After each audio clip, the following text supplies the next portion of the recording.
हलचल TV news. प्राथमिक स्वास्थ्य केंद्र जहां मरीजों का इलाज किया जाता है, लेकिन हिसार के न्योली कलां गांव में प्राथमिक स्वास्थ्य केंद्र स्वयं भी अपने इलाज के लिए तरस रहा है। प्राथमिक स्वास्थ्य केंद्र की इमारत खंडर हो चुकी है। न्योली कलां गांव का प्राथमिक स्वास्थ्य उपचार केंद्र स्टाफ नर्स मंजू ने बताया कि इस उपचार केंद्र में 10 गाँवों के 150 के करीब मरीज रोजाना इलाज करवाने के लिए आते हैं। प्राथमिक स्वास्थ्य केंद्र में 3 इमारतें खंडर हो चुकी हैं। इन इमारतों का प्रयोग नहीं किया जा सकता। इसके अलावा यह केंद्र गांव के बाहर की तरफ भी है। न्योली कलां के ग्रामीणों का साफ कहना है कि उपचार केंद्र में 3 इमारतों का निर्माण किया गया था, परंतु बनने के बाद इन इमारतों का कोई प्रयोग नहीं किया गया, इसीलिए इनकी हालत जर्जर हो चुकी है। ऐसे में उपचार केंद्र में ज्यादातर महिलाएं आती हैं, उन्हें हमेशा भय का खतरा बना रहता है। अब प्रश्न ये उठता है कि ऐसे में अगर किसी उपचार केंद्र के कर्मचारियों या इलाज करवाने आई महिलाओं के साथ किसी प्रकार की अनहोनी हो जाती है तो उसके लिए कौन जिम्मेदार होगा। हॉस्पिटल तो देखो जी, ये प्राइमरी हेल्थ सेंटर है, primary health centre Nyoli Kalan, और यहाँ पे 10 गांव के लोग यहाँ पे इलाज कराने के लिए आते हैं।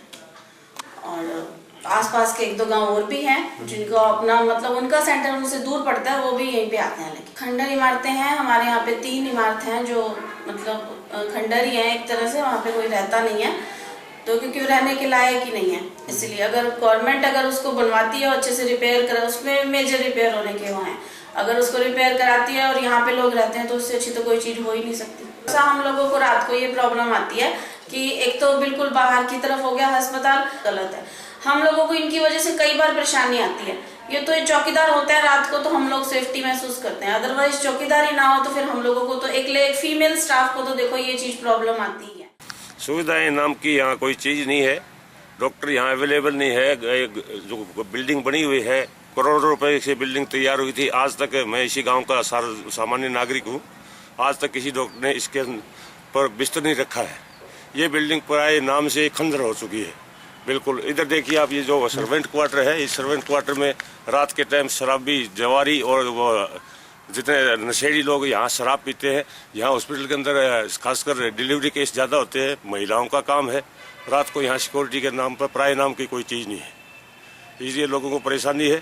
सरकार को चाहिए कि रात को सिक्योरिटी का विशेष प्रबंध किया जाए। आज भी यहाँ कोई संभालने वाला नहीं है, किसी टाइम पे डॉक्टर आता है, किसी टाइम पर नहीं आता है। ऐसे स्टाफ है वो अपनी मर्जी से जो जिसको जब चाहिए वो चला जाता है, जब आ जाता है। पीछे जो बिल्डिंग है ना, थोड़ा इसका ध्यान दिया जाए ताकि सुधार सके, हमें भी सुविधा मिल जाए, कुछ कोई रह भी सके उसमें। बिल्कुल खंडहर पड़ी है और रात को ना पता लगता पीछे से कोई आ रहा है या जा रहा है, तो उसका सुधार किया जाए। तो एक हमारी हॉस्पिटल की बिल्डिंग है, थोड़ी इसको भी बढ़ावा दिया जाए।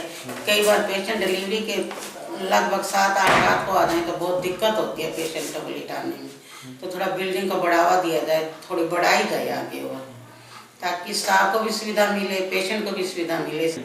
लाइट जो नहीं है 24 होनी चाहिए, जबकि लाइट गांव के हिसाब से मिलती है। हम जनरेटर चलाएं या इन्वर्टर भी कई बार ऐसा कि जवाब दे जाता है तो बहुत दिक्कत होती है, खासकर गर्मियों में। सर्दियों में तो इतनी, गर्मियों में तो कई बार पेशेंट इतने तंग आ जाते हैं कि छोटे-छोटे बच्चे होते हैं, उनके लिए भी बहुत दिक्कत आ जाती है। फिर हिसार से हलचल टीवी के लिए रमेश जाखड़ की रिपोर्ट। आप देख रहे हैं हलचल टीवी न्यूज।